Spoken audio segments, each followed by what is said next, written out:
दोनों सीटों पर उपचुनाव के बाद जो है कल नतीजे आने वाले हैं, यानी 2 नवंबर को कल उपचुनाव के नतीजे आएंगे, जिसको लेकर पूरी तरीके से राजद जो है वो तैयार है।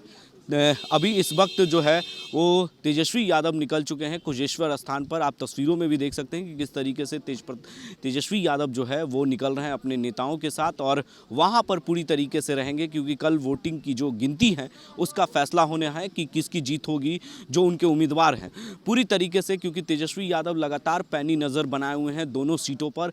पहले भी जिस तरीके से वीडियो वायरल हो रहे थे साड़ी बांटते और शराब बांटते और पैसे बांटते हुए, जिसको लेकर उन्होंने चुनाव आयोग को शिकायत की थी, तो चुनाव आयोग ने कार्रवाई भी की है, जिसको लेकर नेता प्रतिपक्ष तेजस्वी यादव पूरी तरीके से तैयार है। और उन्होंने कहा कि जो भ्रष्ट अफसर हैं उन पर चुनाव आयोग ने कार्रवाई की है, और जो नेताओं के द्वारा जिस तरीके से पैसे बांटे जा रहे थे और सारी बांटे जा रहे थे, जिसको लेकर कोई गड़बड़ियां ना हो, उसको लेकर तेजस्वी यादव कुशेश्वर स्थान के लिए निकल चुके हैं। और उन्होंने उससे पहले पत्रकारों से बातचीत की है, और वहीं तारापुर में जो प्रदेश अध्यक्ष जगदानंद सिंह है वहां पर कैंप कर चुके हैं, और पूरी तरीके से जो वोटिंग की गिनती होगी उस पर पूरी तरीके से राजद जो है वो नज़र बनाई हुई है। तेजस्वी यादव जब कुशेश्वर स्थान निकल रहे थे उस वक्त उन्होंने पत्रकारों से बातचीत की है, वो हम आपको पहले सुनाते हैं और ये तस्वीर दिखाते हैं। ये अचानक अभी सूचना मिलती रहती है हम लोगों को। हम लोगों ने तो शुरू से ही बोला कि हमारी पैनी नज़र सभी लोगों पर है। सरकार में बैठे उनके मुखिया हों, उनके मंत्री हों, उनके चहेते कुछ अधिकारी हों, हर एक चीज़ों पर हमारी नज़र है। क्या तिगरम बाजी करेंगे? आप लोग सब लोग जानते हैं कि अगर देश में पूछा जाए, पिछले चुनाव बिहार विधानसभा का आम चुनाव जो हुआ, किसी से पूछिए तो सब लोग बोलते हैं बड़ी धांधली की गई। और जिसको लेकर के हमारे 12 ऐसे प्रत्याशी महागठबंधन के कोर्ट का दरवाज़ा तक गए एविडेंस के साथ। और हम सब लोग जानते हैं कि किस स्तर पर आकर के नीतीश कुमार जी ने राजनीति की है। चुनाव जीतने के लिए हर एक धन बल बेईमानी छल कपट सब प्रयास किया, और हम लोगों की शिकायत पे कई तबादले भी हुए, कई वीडियो भी हम लोगों ने जो है जारी किए। साफ जाहिर होता है इससे कि किसके प्रेशर में आकर के कौन लोग क्या कर रहे हैं। अब हम लोगों को सूचना मिल रही है कि भाई एक विभाग के 2 मंत्री बिहार में हैं। एक को मुंगेर ड्यूटी है, एक अनऑफिशियल है, एक ऑफिशियल मंत्री है। एक दरभंगा में बैठे हैं, एक मुंगेर में बैठे हैं। तो इनका प्रयास है कि किसी भी प्रकार से हारने के बावजूद भी इनको सर्टिफिकेट जो है थमा दिया जाए। और आश्चर्य की बात है कि सरकारी कर्मचारी तो डरे रहते हैं, उनको खतरा रहता है उनके नौकरी को।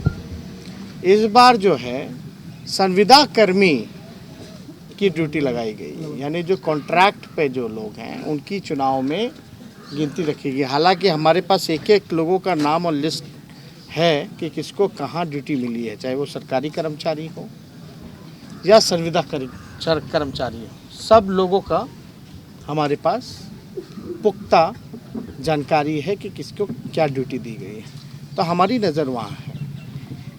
किसी भी प्रकार से जनादेश की चोरी, जनादेश का अपहरण, ये हम लोगों का फ़र्ज़ है कि इसको ना होने दें।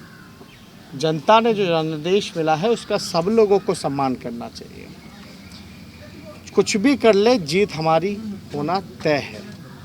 लेकिन फिर भी अगर कोई शिकायत अगर आती है तो हम वहीं बैठे हैं। हम हर एक चीज़ों को देखेंगे।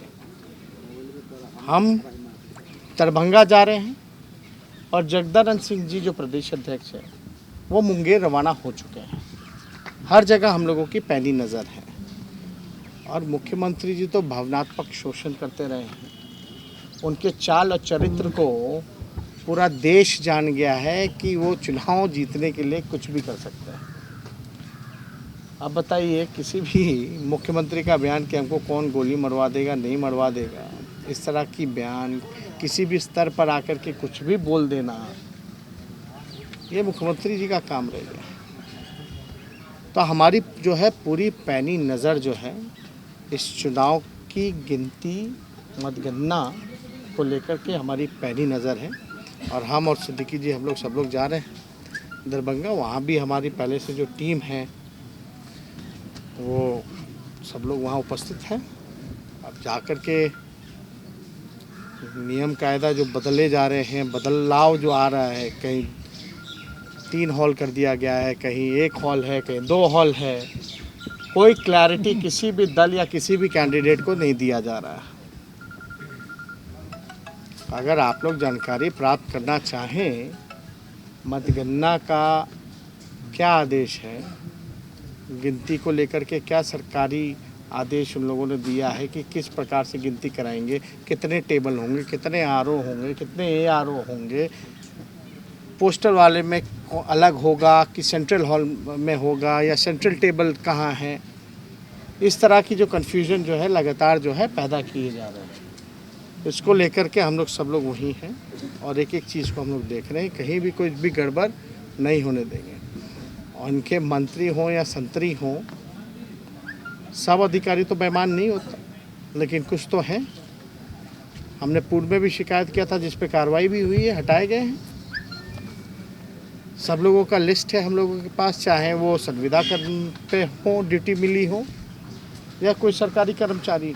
भाई सरकार का, प्रशासन का डर तो रहता ही है ना जो सरकारी कर्मचारी हो। तो आपने साफ तौर से सुना कि किस तरीके से उन्होंने गंभीर आरोप लगाए, नीतीश कुमार पर हमला करते हुए नजर आए। तो वहीं उन्होंने कहा कि जिस तरीके से हमने चुनाव आयोग को शिकायत की, उसके बाद चुनाव आयोग ने पूरी तरीके से एक्शन में आए और कार्रवाई भी की गई।